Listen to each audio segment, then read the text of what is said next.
welcome back to the channel Long Distance Gaming. I'm Ezme. I'm your donut. Today we are going to be trying out a new podcast kind of thing on the channel. We're going to be doing it every 2 weeks, starting on today, the 12th, I think. Yes, the 12th of October. Yeah, that's totally what day it is. We're going to be doing a podcast talking about the new expansion pack to World of Warcraft. How excited are you? Really excited. I'm all about Legion and World of Warcraft lately, so... Yeah. We both met on WoW about 7 years ago now. Yeah, I think something like that. And on Lich King, I think it was. Yeah, and we've just been playing ever since. We can't stop. With some stops with a few months in between. We had a couple of breaks, but everybody does. Yeah, everybody does. Everyone gets bored at some point and then stop playing again. So here we are, playing again after quite a while. Yeah, we stopped for a few months because Draenor was getting boring, and then... Last time we played was in January. Yeah, exactly. We started about 2 weeks. 2 weeks ago? 3 weeks? 3 weeks, I think. 3 weeks. Yeah, about 3 weeks. Yeah, I think so. So we're going to be talking about the new expansion pack. We're going to be talking about the opening scenario at the start of the expansion pack. We're going to be talking about the artifact weapon that you get at the start. All of the different areas in the Broken Isles. We're also going to be talking about the leveling throughout the whole Legion expansion pack. We're going to be talking about all the professions you can do in Legion, because I do mining and engineering, and on your hunting you've got... Yeah, I've got a bit of a weird combination with alchemy and skinning. I might change my alchemy to leatherworking, but more about that later. Yeah, can't you get the, or is that in tailoring, the flying mount? The carpets. Yeah. That's tailoring. Oh, you should get that then. I might get that on the character, but on my hunter. Yeah. We're also going to be talking about the comparison between Legion and various other expansion packs that have come out. The world quests that we've kind of just started. Some of the lore within Legion and other things like mounts, pets, companions, and toys in Legion. Toys. I haven't tested the toys. I picked up quite a few toys. Yeah, so did I, but I haven't seen what they did. So I might have to test those later on. Yeah. We should do a like a toy video and like really go for a grind on trying to collect all the toys. World of Warcraft toy opening. Yeah. Yeah. But that's not for now. I wish there was something in WoW where there's like a pack opening, because you could do pack opening videos. Well, you can do like put the pets, the companions into crates and put them on the auction house, but I'm not sure you can reopen them. So no, I don't know. This really pets, not toys though. Yeah. We were talking about toys, weren't we? Yeah. Never mind. Right, so Draenor was the expansion pack before Legion, and when you finish that you get to level 100, and then when you start Legion you have this amazing opening scenario that brings in a lot of lore to the start of Legion. And we're going to talk a bit about that. What were your opinions on the scenario? I'm just gonna keep it short. Savannah's Windrunner is a bitch. Well, yeah. I know she's horde and everything. I'm not specifically a Alliance lover or anything, but even so, she's a bitch. Mega bitch. Yeah. So basically, if you haven't, if you don't play WoW and you haven't actually done any of these things in Legion, the opening scenario is where you start Legion. You go through, is it like a portal or something? Or you go on a boat, don't you? You go on a ship. You go on a ship from Stormwind. This is the Alliance version. I'm not sure what happens on the Horde. I never level 100 Horde, so I can't try it out. So we're basically talking from the Alliance side. Yeah. We may do another podcast talking about any other Horde differences there are, but we don't know for now. So. No. Might level a Horde character at some point then. Okay, so what happens after the boat? The but I think there's like you have to fight the Legion on the beach. Yeah.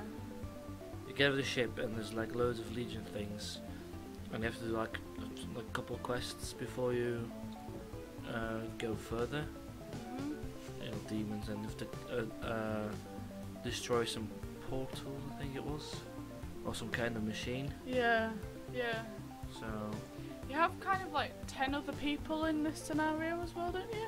yeah, more than that. The first time we did it was like about 20, I think. Really? Yeah. Yeah. But you don't have to have that. It's kind of No, random. because I did it on Lightbringer on Hunter, and later on Mage on Silvermoon, and strangely enough, Silvermoon's a hyperplated server, and I was the only one in there with two people, me and I think it was a rogue or something. So it was really weird that it was just two Yeah. people with that on a hyperplated server. Mm. But You get up to this bit where who is it captured by that monster in the water? it's Tyrion Fordring. Yeah, him. And it's all a big battle running, like leading up to this big battle with Gul'dan, and all the Alliance and all the Horde charging, and it's like a huge big battle. And it's just what that cutscene at the end of the scenario is just one of the best things in Legion, I think. One of my favourite cutscenes, and there are a lot of cutscenes in Legion. Oh, is that when he died? Oh. Yeah. I want to say it's my favourite because I didn't want to see him die. Even though he's been been around for a while. Because I remember him also being in Icecrown Citadel and Lich King. So he's been around for a while, so maybe they thought that it was time for some change on the Alliance throne. Yeah. So I'm quite curious how that's going to go with Anduin. Yeah.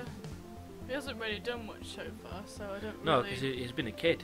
Yeah, exactly. I mean, if you go back to Pandaria, he's still like a teenage boy. Yeah. He still is. Yeah. He hasn't really grown up much. At all, really. He's on. I think he's had quite a bit of a role when you go to Pandaria, in the Jade Forest. Yeah. Because you go looking for him, so that's quite a big of a role. But besides that, I don't really remember what else he did.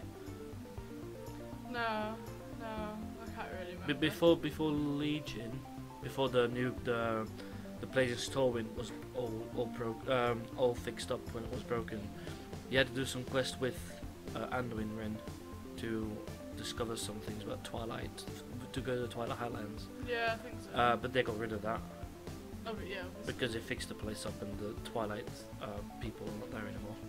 So I think that's enough about the scenario. Let's talk about the artifact weapon.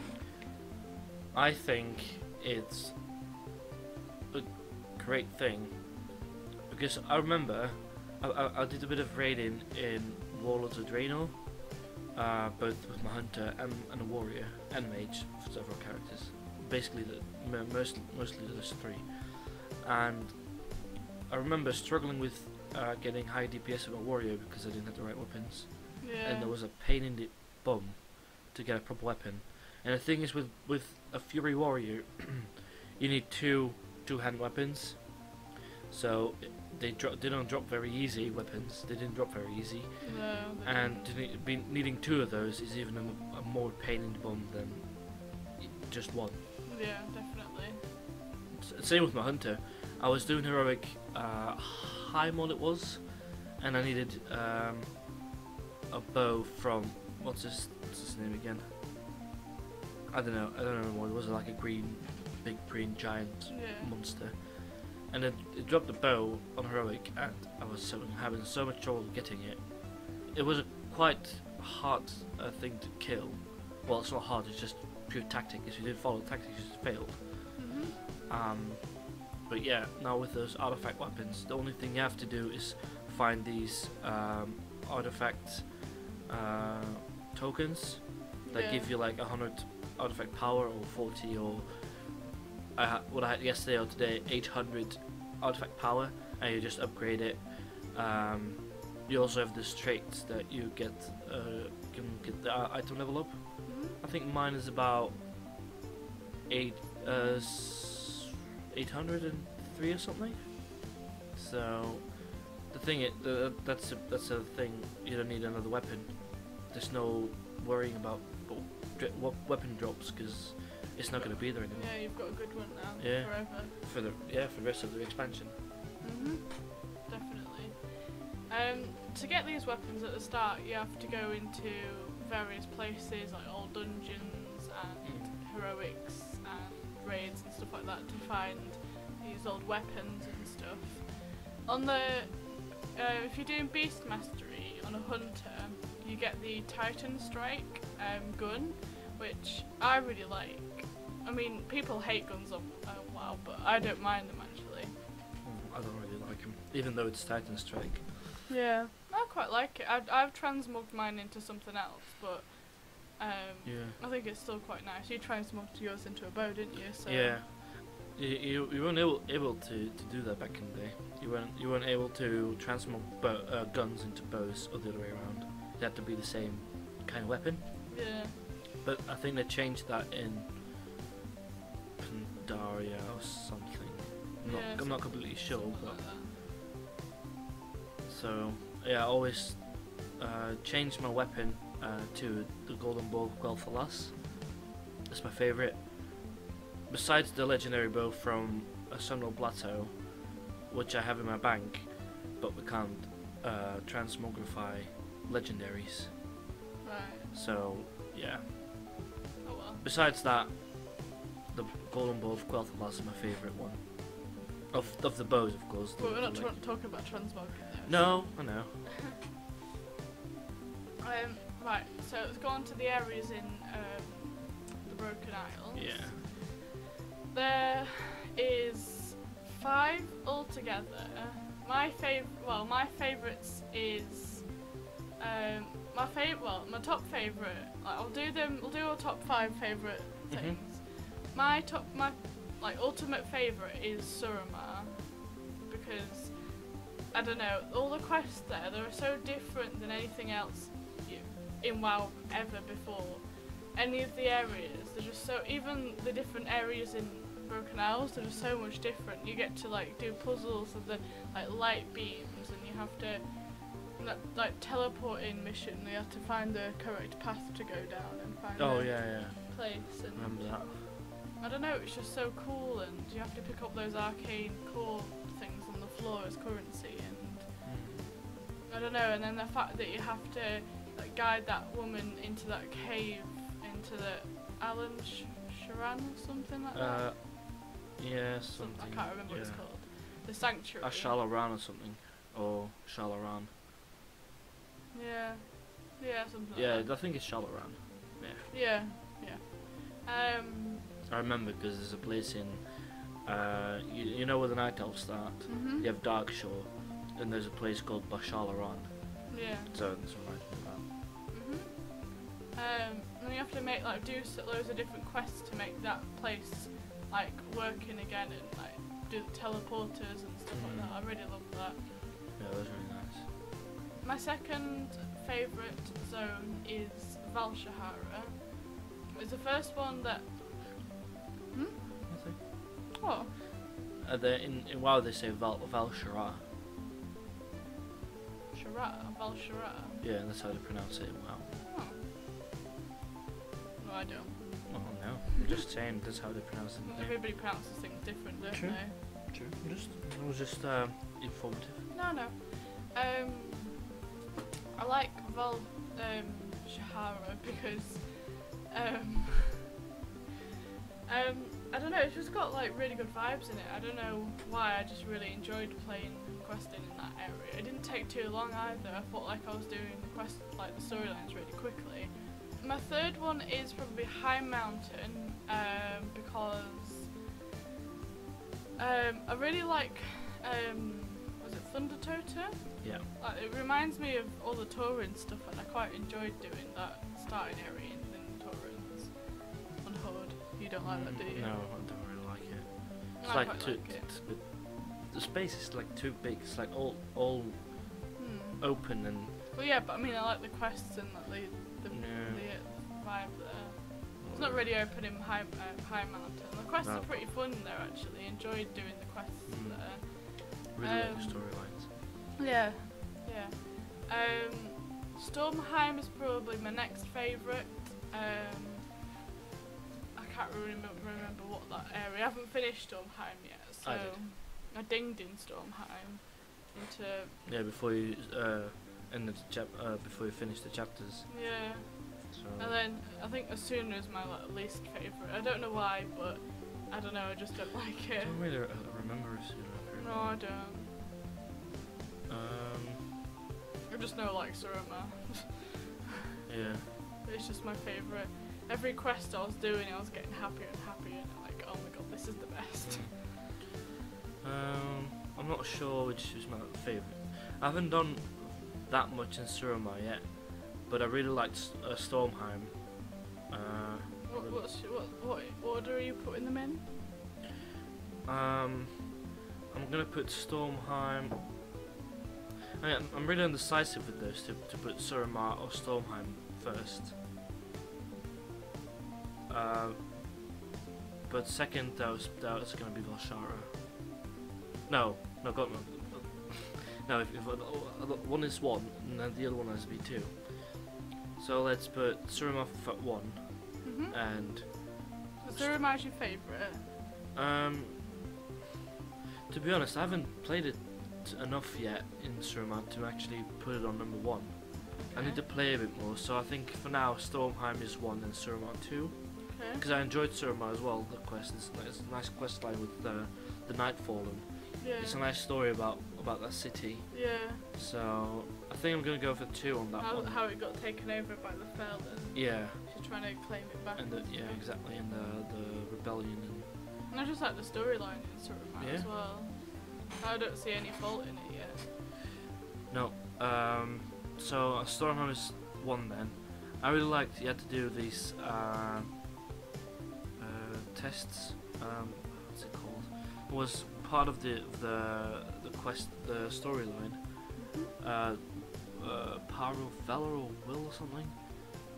I forgot the name, but I really enjoyed it. It's like you have to get in the favor of the ancients, and at some point you go to Helheim. So you're basically in the Underworld, where this big boss owns you, and you have to do your quest and trying to get out of there. Yeah. Which at some point you come across Savannah talking to the person who's the boss of Helheim. Yeah. I was like, I knew there was something going on with that. So it was really nice to do. So 3 is gonna be Valshara. Basically, this is the first area we went to. A bit of the downside is you see a lot of characters die in there. I mean, for the people who don't play that or have played it, they'll know what I mean. There's like this dragon, Izera, the aspect of dreams. She's one of the greatest characters of the Night Elves, and they basically killed her because she turned into a tool of the nightmare instead of the dream, because she was called the Dreamer. Yeah. And they had to kill her to get the corruption out of her. So I was like, aw, I really like that dragon. Because the thing is, after Cataclysm, all the aspects lost their immortality, so they could basically they could die. Yeah. So, was anyone else who died? Oh yeah, there was one of these. I don't know the guy from anywhere else, but this arch druid of the cat druid. You have to kill him because he was also taken over by a nightmare. I remember also, the one who's responsible for the nightmare is Xavius, and I really don't like him. You're gonna kill him in the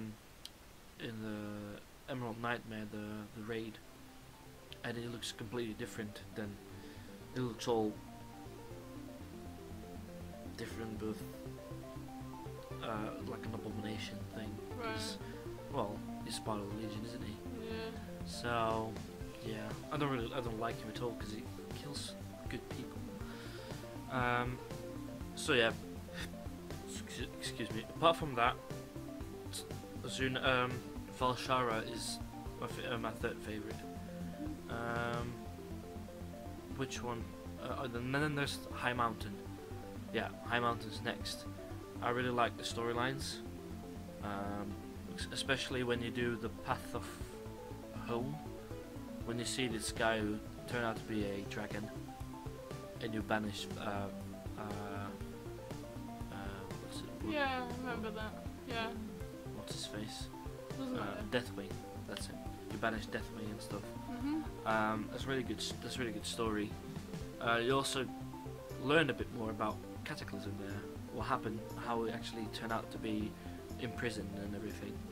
So that's what I like about High Mountain. And Azuna, I do remember that one place with the big dragon, the lake. Was that? Yeah, Blue- I blue- just remember like yeah. that a second ago. But I quite like that bit. yeah, but besides from that, I don't really remember No. Azuna. I mean, if you can't remember much, it doesn't say much about Yeah, the exactly. area. Exactly. Yeah. That's my top 5. Yeah. Professions in Legion. I think I'm doing a bit more than you are. Yeah. Well, the only thing I can do is skinning. Well, on alchemy, but alchemy is a bit harder. You've done a few quests, haven't you? Yeah. I've done quite a bit more than you, I think, actually. Yeah. But like I said, I'm gonna switch from my alchemy probably to leatherworking, because apparently leatherworking is the way to earn money as well in WoW. Yeah, I think so. I heard. You can make bags and stuff, can't you? Yeah, but that's not the main. I don't think that's the main thing. So No, I'm, no. I'm not sure. I'm gonna do some investigating in that. Yeah. Look something up, and because a good friend of mine told me that leatherworking really pays off on the auction house. So I'm gonna see if I can do that. Yeah. Skinning is basically the easiest thing you can level, because yeah, that's my first profession. I got level, maxed out on 800. Because you just skin everything you kill, every beast you kill, you just skin it afterwards if you Yeah. don't forget it at least. You don't have to go searching around for mines and no, flowers exactly. and things like that. That's a bit of pain with mining. You just have to go everywhere and go to. I don't mind though, because No. it's still near where you quested and stuff. I haven't really gone that far away from things when I'm mining. Engineering in Legion is painful.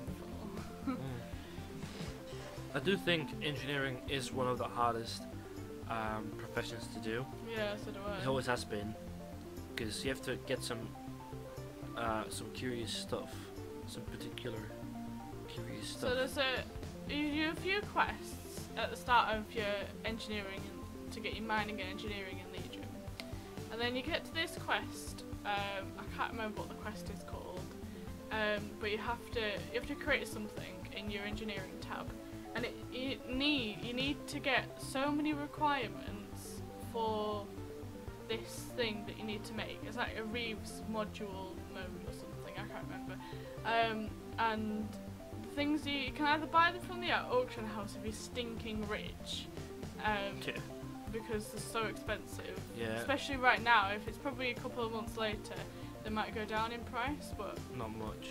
It's not but bad. not much. No. Well, maybe because you're on Dragonblight. It depends on the server you are. Yeah. What server you are. Yeah. Stormwind's gonna take a while because it's a busy server. It's gonna take a while for the price to get down. Yeah. So Um. it's good business.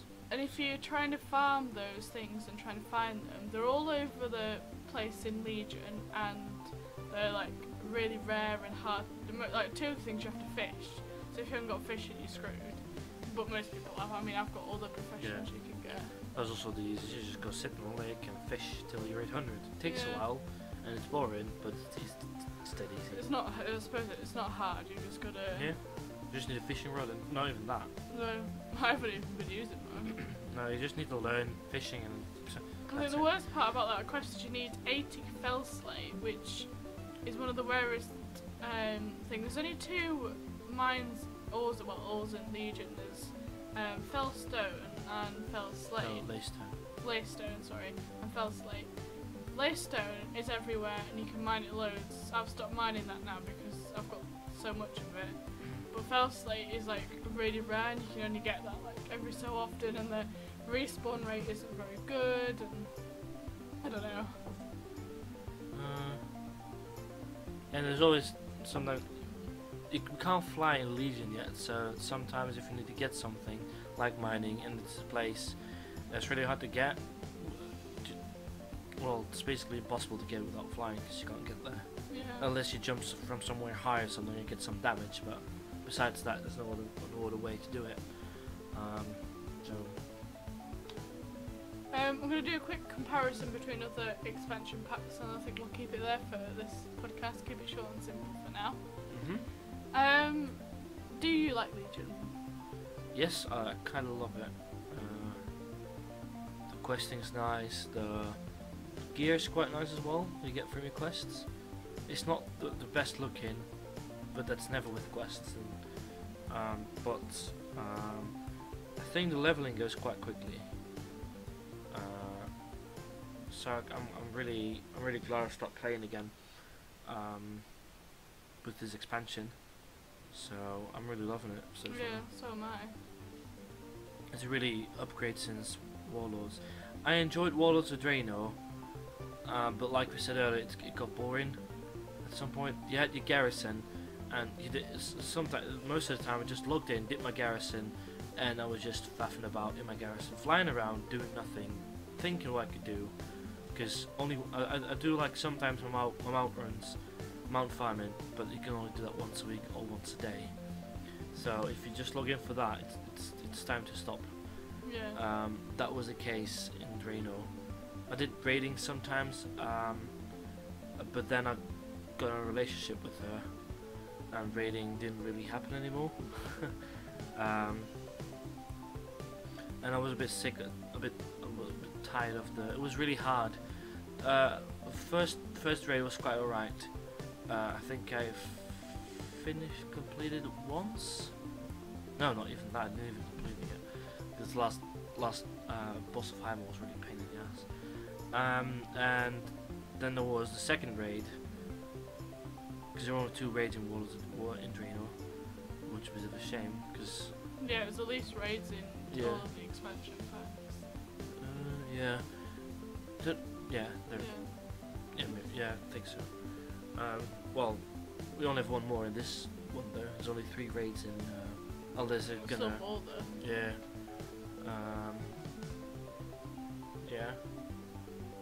Yeah. Then the second raid was really hard. I only did like maybe 2 or 3 bosses, and I kind of gave up on it. And I also had like legendary ringer to collect the quest for legendary quests and stuff. And you needed to do looking for raids or raids to get those items, and sometimes it just took ages for them to drop. Yeah. And that was quite annoying. My ring wasn't legendary. I didn't complete it because I got boring, and I'm not even wearing it anymore because I got a better ring. So yeah, it's definitely a big upgrade towards Draenor. Yeah, I think so. They're a bit staying in the storyline of being like in the past and everything, because they went back in time in Draenor. So don't know if that's still the case, because with the Legion and everything. Well, yeah, I think so, because I think we're in the present time now, because everything changed because of the time travel and everything. Yeah. So yeah. I'm loving it. Yeah, I think we'll leave it there for today, guys. I hope you enjoyed this podcast. Leave a like if you want to see more of these kind of things every 2 weeks, like we have planned, and leave a comment with any suggestions. And we'll see you next time. See you next time. Bye. Bye.